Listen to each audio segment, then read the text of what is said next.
Bonjour à tous, je m'appelle Christophe Grégoire, je suis créateur et gestionnaire de castelweb.fr. Aujourd'hui dans ce tuto, nous allons apprendre à installer WordPress. Tout simplement. Voilà. Donc, j'imagine que vous avez suivi cette page pour transférer les fichiers WordPress vers votre espace d'hébergement. Alors, si ce n'est pas fait, vaut mieux commencer par là. Ensuite, ou avant, peu importe, ça n'a pas vraiment d'importance, il faut créer votre base de données chez OVH ou ailleurs. Mais en tous les cas, il faut que tu crées ta base de données pour pouvoir installer les sites. Le futur site WordPress ou Joomla ou toute autre forme de site est complètement indissociable d'une base de données. Voilà. Une fois que les données ont été transférées sur le serveur, on se retrouve avec une page similaire à celle-ci, donc chez OVH. Ça, c'est la page qu'OVH met en place en attendant que le site soit installé. Alors, pour supprimer cette page, je vais tout simplement renommer le fichier index.html. Voilà, il est ici. On a un autre fichier d'index ici, l'index.php, c'est celui-ci qui va prendre le relais.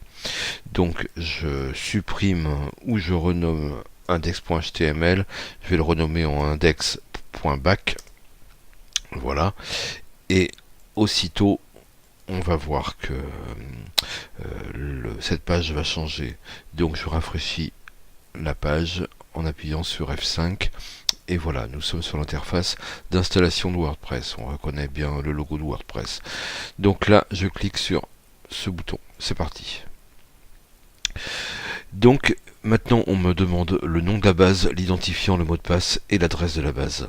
Alors, je récupère l'email qui m'a été fourni par mon hébergeur OVH. Et j'entre toutes ces données. Donc là, j'ai l'adresse du serveur. C'est donc ici. Le nom d'utilisateur, tu remarqueras, c'est le même que le nom de la base. Donc j'ai pas à m'ennuyer de faire deux fois un copier-coller. Et l'identifiant est là. Et mon mot de passe. Alors le mot de passe que j'ai recopié ici, donc le mieux c'est de ne pas le copier sur un dossier ou un document comme je le fais, mais réellement de s'en souvenir pour plus de sécurité. Voilà. À ce propos, j'utilise un site qui s'appelle générateur de mots de passe qui, comme son nom l'indique, génère des mots de passe et qui est très très pratique et très sécurisé. Voilà. Donc je récupère mon mot de passe que j'insère ici. Le préfixe des tables, je le laisse comme là, donc WP avec le tiré du 8 underscore, et je valide. Donc là, lancer l'installation, et c'est parti. Donc on est sur l'install du site. Donc je vais donner un titre à mon site. Donc eh bien ça va être création de site web. Identifiant, je vais mettre Christophe, voilà.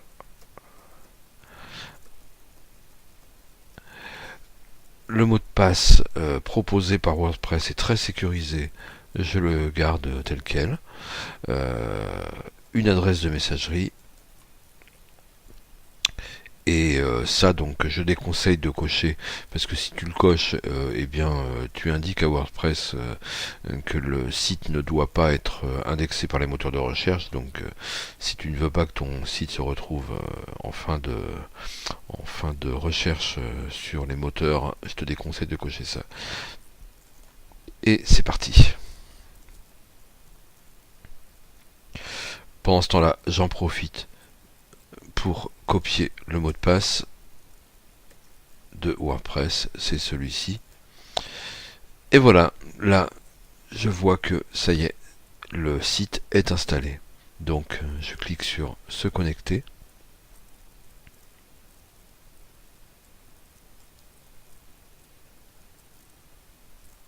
C'est un peu lent, j'habite en pleine campagne. Et connexion internet, c'est pas le pied.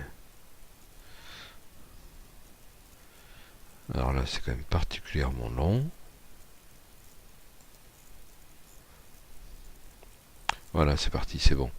Donc là, mon, euh, mon identifiant, je colle mon mot de passe, je fais se connecter. Et voilà, eh bien WordPress est installé. Nous sommes donc sur l'interface d'admin du site WordPress. Ici, je vais cliquer sur la molette de ma souris pour ouvrir un nouvel onglet et on ira sur la partie frontale du site qui s'ouvre là. Et voilà, on se retrouve ici avec notre site et puis le template, c'est-à-dire la déco, on va dire comme ça, hein, de ton site web. Et un premier article que l'on peut modifier sans aucun problème en, en allant ici dans le tableau de bord ou plutôt directement dans le tableau de bord sur l'interface d'admin. Euh, voilà, et bien WordPress est installé. Tu vois, ça a pris quelques minutes, c'est vraiment pas compliqué. Et maintenant, il n'y a plus qu'à. Mais tout ça, on verra ça dans un autre tuto. Voilà, et bien merci pour avoir passé quelques minutes avec moi. J'espère que j'ai bien expliqué. En tous les cas, le forum de discussion est là pour répondre à toutes les questions nécessaires. Voilà, donc n'hésite pas à poser tes questions si besoin. Eh bien, merci et à plus. Ciao.